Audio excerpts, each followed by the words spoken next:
the age of 12, I moved to Japan with my family, and we were living in the countryside. My father was teaching English at the university there. I was enrolled into the Japanese public school system, which is rather unusual.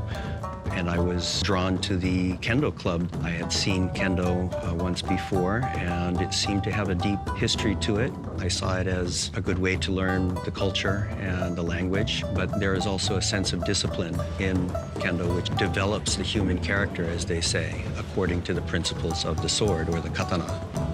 So I've been studying it for about 38 years now.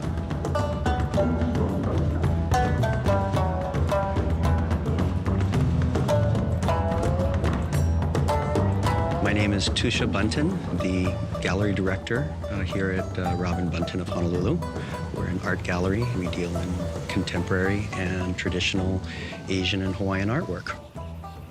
Kendo evolved out of samurai sword fighting and the code which the samurai had of how to be a good human being, as they were the top tier in the feudal arrangement in Edo period Japan. Out of that culture, you have the proper way of handling yourself as well as handling the sword. Each clan had their own system of sword fighting. They didn't want the other clans to know. It was secretive. How do you test this is the question. They could not just argue about it. And so if they wanted to actually prove that their techniques were better, they had to get their sword out and somebody died. So by developing the armor, the bamboo sword, you could practice the techniques of the sword without somebody getting killed every time. In samurai days, the ultimate idea was the day that you were going to die for your lord. And so they practice and develop themselves for that purpose. Whereas in modern day kendo, you are practicing how to live today. And that's much more important, developing ourselves for the human character. That's what we're about. We're trying to make ourselves better people by doing this. Kendo came to Hawaii with the immigrants from Japan to work in the sugarcane plantations, 1860s, with the Meiji Restoration. If you can imagine working in the sugarcane fields all day and then doing something like kendo afterwards, kendo in itself is hot, it is sweaty, it is difficult, and yet these people were practicing in those conditions, and it was a way to connect with that Japanese culture. After World War II, Hawaii was one of the first places to start doing kendo again, and that's why we have such a strong history and presence in the kendo world. Without an opponent in kendo, you're practicing by yourself, and so we're very grateful for the people that we practice with. In fact, when I bring a new student into kendo, I explain how to have respect for the place that we are practicing in, and to have respect for your opponents, because without them, we can't do what we do. We do a lot of basic or kihon training, how we handle our body, how we handle our tenouchi, or the grasping of the sword. A sword has a sharp edge, and the top 1/3 of the sword is the best cutting element. You need to practice how to use that part correctly. When you get into full combat, you don't have time to think about how to hold the sword, how to do the correct footwork. And so by practicing it over and over again, you're able to develop the correct form. And only after many years of doing this can you develop the attitude and also what's called ki, your energy. Because we are pressuring our opponent. We are giving every possibility to stop attacking you.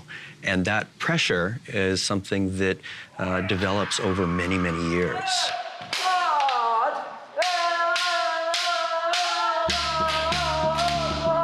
Setsuninto, or Katsujin-ken. Setsuninto is the killing sword. Katsujin-ken is the life-saving sword. allowing your opponent to back down, giving them life. But at the point that they attack you, the best defense is offense. The Japanese sword, or the katana, is probably one of the most iconic elements of Japanese culture. It is part of the imperial regalia, the heart of Shinto faith. People all over the world know what a Japanese sword is. You see it in modern culture, in manga and anime, all the time. The curvature of the blade is one of the most unique elements. Most swords are straight. That curvature gives it not just a unique look, but also cutting ability, which was the most powerful weapon in the world before the gun.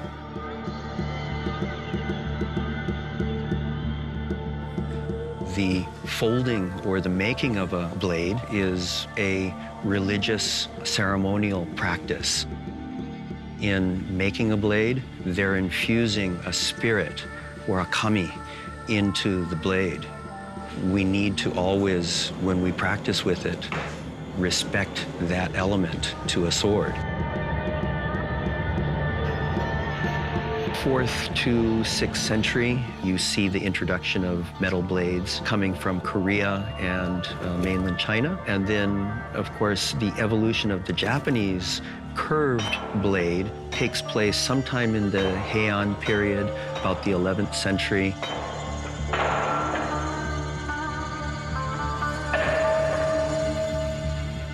But then in the 13th century, during the Kamakura period, there was a Mongol invasion. And in that contact, a Mongol longsword broke the Japanese blade. And that really set into motion the development of a strong, sharp Japanese katana. The process of folding the iron starts with a block of iron ore, and then it is folded. Once you fold it twice, then you fold it again, that becomes 4. Fold it again, that becomes 16. Up until the point of 10,000 folds is the saying. Knowing the way to sandwich those folds for their strong and soft elements is the skill of the sword maker.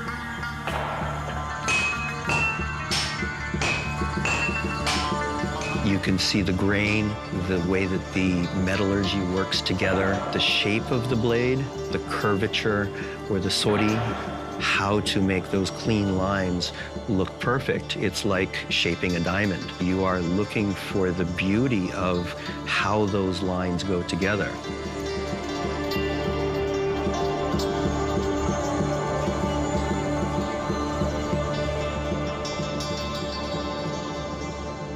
Iaido is what's called a sword drawing technique. You are taking a Japanese sword and using it in set scenarios with imaginary opponents. You are showing how to cut a single opponent in front of you. You sense his attack and finish him off first. You have 3 people attacking you from different sides. How to do such things as tenouchi, or drawing, grasping of the hands so that the curvature of the sword cuts the right way. How to sheathe the sword back into its case, at the same time maintaining that sense of presence in ki, in your energy. This all leads to the development in kendo of using those same techniques and ideas. The Kyoto Enbu Taikai is really one of the most traditional kendo tournaments. It is just one match per person, basically watching great teachers and great kendoists. I have always wanted to go and watch, but now that I'm able to enter myself, that's a great honor. I was really happy with my match. I was introduced to my opponent beforehand. I told him that I hope that we can do koken chiai, or mutual benefit by crossing swords. I started off with strong ki. I was able to get that pressure to my opponent. And when I struck, he saw an opportunity to strike me, and he got a point. So I learned something from that. In the next part of the match, I was able to get a very clean kote, strike to the wrist. That basically ended the match. Both people gained in knowledge from that match. And so that is the true meaning of koken chiai, mutual benefit, by crossing swords.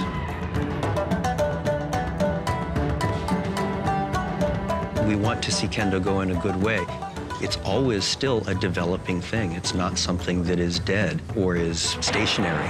It will evolve. Although we're studying from the past, it is moving into the future. New technologies, new techniques may be introduced.